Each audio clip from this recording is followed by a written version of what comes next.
بسم الله الرحمن الرحيم. السلام عليكم ورحمة الله تعالى وبركاته. مرحبا بكم أعزائي التلاميذ، أعزائي التلميذات، مرحبا بكم في درس جديد من سلسلة الدروس التي أقدمها إليكم عبر هذه القناة. Bonjour à tous, bonjour à toutes, bonjour à tous les fans de ma chaîne. J'espère que vous allez toujours très bien comme d'habitude. Ma présence aujourd'hui ici, c'est pour vous présenter une nouvelle leçon. C'est une leçon de la langue française. Il s'agit d'une leçon de grammaire destinée aux écoliers et aux écolières de la CM2, manuel l'arc-en-ciel. Manuel de l'élève. L'arc-en-ciel. C'est la première leçon de grammaire. Bon, soyez attentifs et suivez bien. قبل أن أشرع في إلقاء الدرس، المرجو منكم أو المرجو من جميع التلاميذ والتلميذات المتتبعين لهذه الدروس والمستفيدون من هذه الدروس، المرجو منكم المشاركة بكثافة وتفعيل الجرس لكي يصلكم دائما الجديد. يجب فضلا وليس أمرا المرجو منكم تفعيل الجرس لكي يصلكم أي جديد قدمته على هذه القناة. كما أطلب منكم المزيد من التشجيعات ديالكم والكومنتير واللايكات، وشكرا جزيلا لكم على المشاركة وعلى التشجيعات. Bon, soyez attentifs et suivez bien. Grammaire CM2, la leçon 1. Nous avons les types de phrases. Page 4, manuel de l'élève. L'arc-en-ciel. L'arc-en-ciel. Premièrement, on va commencer par la mise en train, si c'était la première leçon. Mais si le professeur a présenté déjà une leçon 2, donc elle va faire un rappel de la leçon précédente. Donc, puisqu'il s'agit de la première leçon, on va faire la mise en train. Ça veut dire que le professeur va poser des questions très simples que les élèves peuvent répondre. Ça veut dire des questions qui indiquent, ça veut dire qui encouragent les élèves à répondre. Ce sont des questions très simples. Par exemple, demandez aux élèves de construire des phrases. Demandez aux élèves dans la classe de construire des phrases de leur choix. Que ça soit simple, que ça soit composé, que ça soit n'importe. De toute façon, qu'il soit cohérent. Il commence par majuscule, se termine par un. Il a un sens complet. Par exemple, papa va au souk. Maman achète des légumes. Mon frère joue au ballon. Hein? Comment tu t'appelles? Tu poses la question à ton ami. Quelle belle voiture tu as vue devant toi, hein? Quelle belle voiture, une voiture extraordinaire, une voiture très belle. Alors tu t'exclames et tu dis quelle belle voiture. Donc les élèves peuvent employer des phrases de leur sens. Ça c'est la mise en train. Alors maintenant on va passer à la découverte et l'observation. Je découvre et j'observe, ça veut dire la découverte et l'observation. Alors on va présenter deux phrases, si vous voulez, au tableau. Hein? C'est un support très simple que les élèves lisent et comprennent, ça veut dire facilement, sans difficulté. Un choc formidable ébranla le navire. Un choc ébranla, hein, formidable, ça veut dire très fort, ébranla le navire, ça veut dire la renverser le navire si vous voulez. Donc voilà une phrase A, et voilà la phrase B dans l'autre tableau. Alors, je vais lire la phrase. Ébranla le navire un choc formidable. Regardez ces deux phrases. Je vais passer à l'autre tableau, mais on doit, si vous voulez, mémoriser cette phrase dans notre mémoire. Un choc formidable ébranla le navire, point. Dans la deuxième phrase B, ébranla le navire un choc formidable. On va essayer de comprendre quelle est la phrase qui a un sens, quelle est la phrase qui est compréhensible, quelle est la phrase qui a un sens complet. Donc je passe à notre tableau.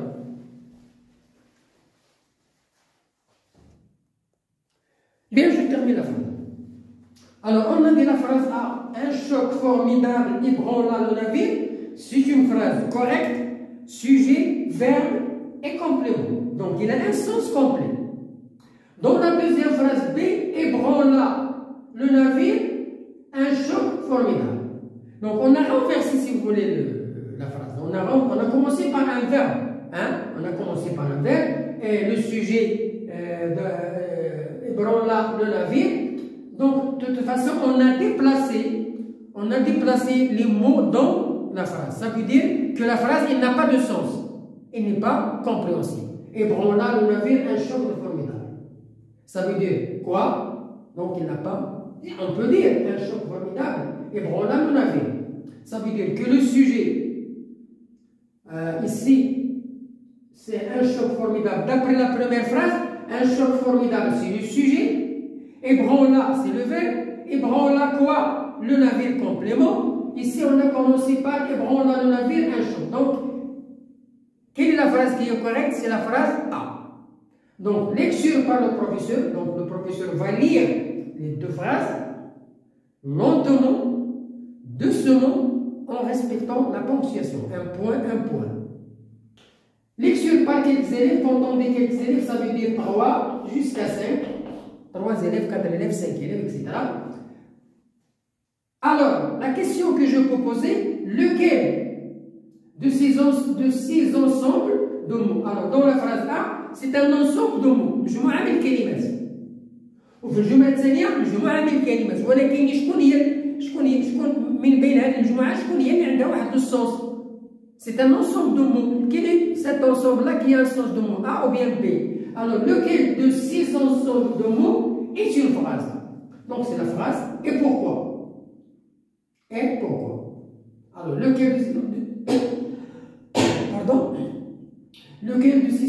six ensembles de mots est une phrase?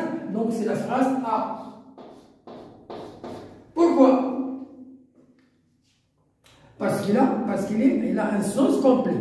Parce qu'il a un sens complet. Les mots sont ordonnés, sont bien ordonnés, ça veut dire qu'ils ont un sens. Ils sont bien ordonnés, ils ont un sens. Sujet, verbe, complément. Dans la phrase 2, les mots sont désordonnés, donc il n'y a pas un sens. Donc voilà. Donc on a distingué la phrase qui a un sens complet et la phrase qui n'a pas de sens complet. Passons à la phrase C, D, E, F. La phrase C, Robinson entreprend un long voyage. Point. 7D, cette tempête retardera-t-elle notre arrivée? Point d'interrogation. Quelle effrayante tempête? Point d'exclamation. Mettez à l'eau le canot de sauvetage. Donc nous avons, si vous voulez, nous avons 4 phrases. Ce sont des phrases qui ont un sens complet, mais ils sont différents. Ils sont différents selon le sens. C'est ça ce qu'on va essayer d'expliquer. Alors, quelle phrase représente une action? Alors, parmi ces phrases-là, C, D, E, F, quelle est la phrase qui exprime une action? Donc, ici, c'est la phrase C, donc pas A. C'est la phrase C. Très bien. Donc, la phrase C, elle a une action. Elle déclare quelque chose. Elle exprime une action. Donc, Robinson entreprend un long voyage. Il déclare que Robinson entreprend un long voyage. Donc, il a une action. Deuxièmement, quelle phrase pose une question? Quelle est la phrase qui pose une question? C'est D, E, F. Alors, cette tempête retarda-t-elle notre arrivée? Alors, nous avons ici point d'interrogation. Nous avons l'inversion du sujet. Hein, on peut poser la question par l'inversion du sujet. Donc, c'est la phrase D. C'est la phrase D. Donc, c'est une phrase qui pose une question. Quelle phrase exprime un sentiment de peur? Alors, quelle effrayante tempête? Quelle effrayante? Ça veut dire effrayante qui fait peur. La tempête, c'est l'orage. La pluie, les tonnerres, le vent, les éclairs. Ça, c'est une tempête. C'est une tempête. Alors, quelle effrayante tempête? Donc, c'est une phrase qui exprime la peur, si vous voulez, qui exprime la peur. Quelle phrase exprime un sentiment de peur? C'est la phrase E. Un sentiment de peur, il y a le khawf. Quelle phrase exprime un ordre? Ça veut dire un ordre. C'est la phrase F. Donc voilà 4 phrases qui sont différentes. La phrase A, elle exprime une action. La phrase C, elle exprime une action. la phrase D pose une question, la phrase E exprime un sentiment de peur, de joie, d'admiration, etc. Et la phrase F, elle exprime un ordre. Hein, il exprime un ordre. Alors on va expliquer le nom de chaque phrase. Quelle est la phrase qui exprime une action? Comment s'appelle la phrase qui exprime une question? Quelle est la phrase qui exprime un sentiment? On va expliquer ça. Alors, par quoi se terminent ces phrases-là? Alors, toutes ces phrases-là, ou bien elles se terminent par un point, c'est une phrase déclarative, ou bien elles se terminent par un point d'exclamation, ou bien elles se terminent par un point d'interrogation, ou bien elles se terminent par un point d'exclamation, un point d'interrogation, ou bien un point. Donc, trois points de ponctuation. 3 points de ponctuation. Bien. Alors, elles se terminent par un point, voilà le point. Il se termine par un point d'interrogation, voilà le point d'interrogation. Il se termine par un point d'exclamation, voilà le point d'exclamation. Voilà les points de ponctuation par lesquels se terminent les 4 phrases. Il y a 2 phrases qui se terminent par un point. Et il y a 2 phrases qui se terminent une fois par un point, une fois par un point d'exclamation. On va expliquer ça.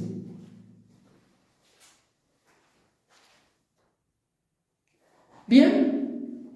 Alors maintenant, on a expliqué les 4 phrases. La phrase qui exprime une action, elle se termine par un point, donc c'est une phrase déclarative, jumla ikhbariya. La phrase qui se termine par un point d'interrogation, par un point d'interrogation, c'est une phrase interrogative, jumla istifhamiya, elle pose la question. La phrase qui se termine par un point d'exclamation, nuqta ta'ajjub, c'est une phrase d'exclamation, c'est une phrase exclamative, ta'ajjubiyya, elle exprime un sentiment de joie, de peur, de tristesse, d'admiration, etc. Et il y a aussi la phrase qui se termine par un point, c'est une phrase impérative, elle donne des ordres, des conseils ou bien une interdiction. Donc, j'apprends maintenant, ça veut dire je mémorise la règle dans ma mémoire. La phrase, c'est un ensemble de mots. Quand on pose la question, qu'est-ce que c'est qu'une phrase? C'est quoi une phrase? C'est un ensemble de mots.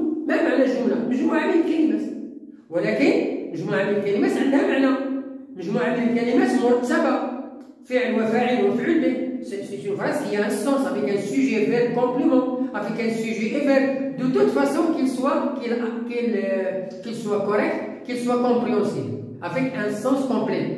Avec un sens complet. À l'écrit, la phrase commence par majuscule et se termine par un point.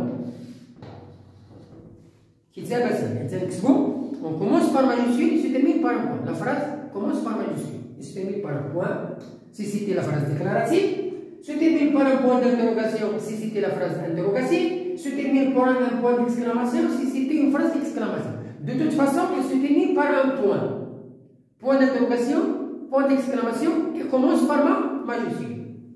On distingue 4 types. Donc là, d'après ce qu'on a vu, d'après ce qu'on a expliqué, selon le support, nous avons 4 types de phrases.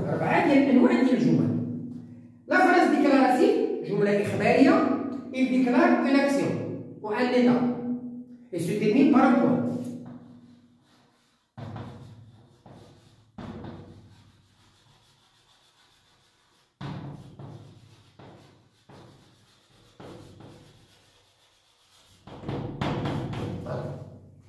La phrase interrogative, elle pose une question et se termine par un point d'interrogation.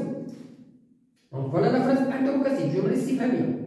La phrase exclamative, on va voir sur l'autre tableau, elle se termine par un point d'exclamation. Et la phrase impérative se termine par un point. Donc je termine l'explication sur l'autre tableau. Attendez-moi s'il vous plaît.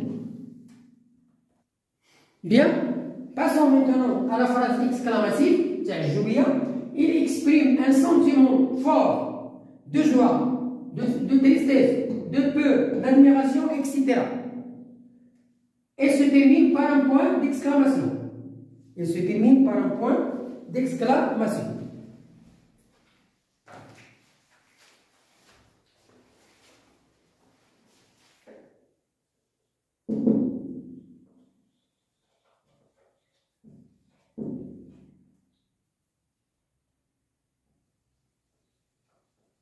Il se termine par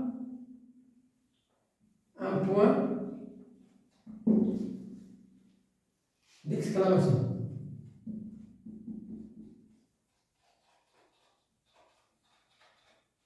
Il se termine par un point d'exclamation. Bon, voilà. La phrase impérative, جملة أمرية يعني اش كاين الفعل مستمر في الأمر الإمبيراتيف.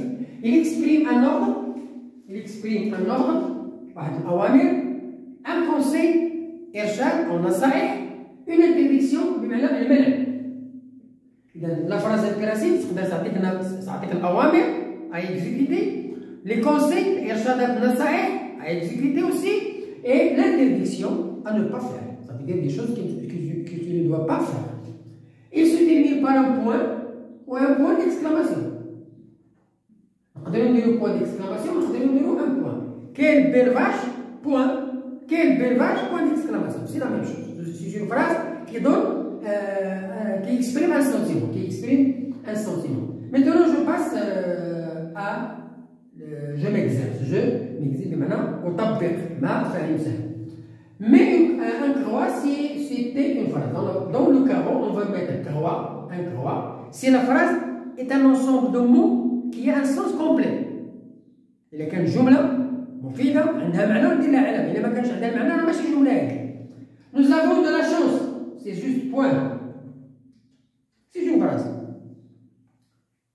Superbe, c'est. Il n'a pas de sens.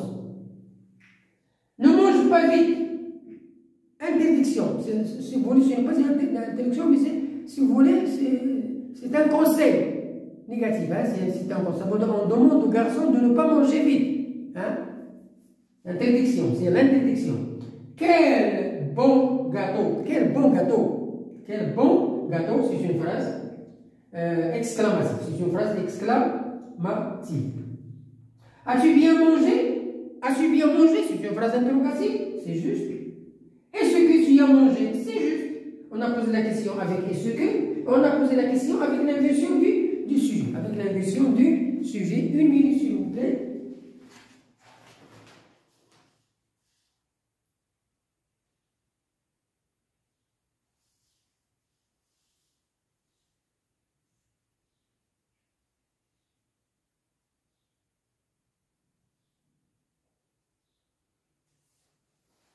Bon, pardon, si vous voulez. Donc voilà, je m'exerce la première partie. Deuxièmement,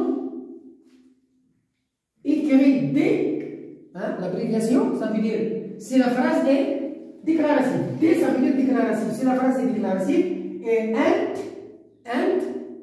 ça veut dire interrogative. Interrogative. Si la phrase est interrogative. Ton copain est-il malade? Nous avons un point d'interrogation. Donc ici, D, déclaratif. Nous regardons la télé tous les soirs. Ah, pardon, ce n'est pas déclaratif, c'est interrogatif. Hein? Nous avons un point d'interrogation, c'est interrogatif. Hein? Nous regardons la télé tous les soirs. Point. C'est une phrase déclarative. Viens et assieds-toi. Viens et assieds-toi. C'est une phrase exclamative. C'est une phrase. Viens et assieds-toi. C'est une phrase impérative. C'est une phrase impérative. Partez immédiatement. Partez immédiatement. Impérative. Comme ce voyage est fatigant. Comme ce voyage est fatigant, c'est une phrase exclamative. C'est une phrase exclamative. Quelle violente tempête, c'est une phrase exclamative. Donc ici, écrit D, c'est la phrase déclarative, un, c'est la phrase interrogative. Imp, ça veut dire impératif, et ex, ça veut dire exclamatif. Donc nous avons 4 phrases. Donc, ton copain est-il malade? Interrogation. Nous regardons la télé tous les soirs. Déclaratif. Viens et assieds-toi. Impératif. Partez immédiatement. Impératif. Comme ce voyage est fatigant. Exclamatif. Quelle violente tempête. Exclamatif. Bon, voilà la fin de notre leçon concernant les 4 types de phrases. الجمل الأربعة أنواع الجملة الأربعة. J'espère que vous avez bien suivi les étapes de cette leçon, l'explication, vous avez bénéficié de mon explication. Bonne chance, bonne réussite, et à la prochaine vidéo pour vous proposer une autre leçon, ou bien on va faire une séance d'exercice d'application. Au revoir.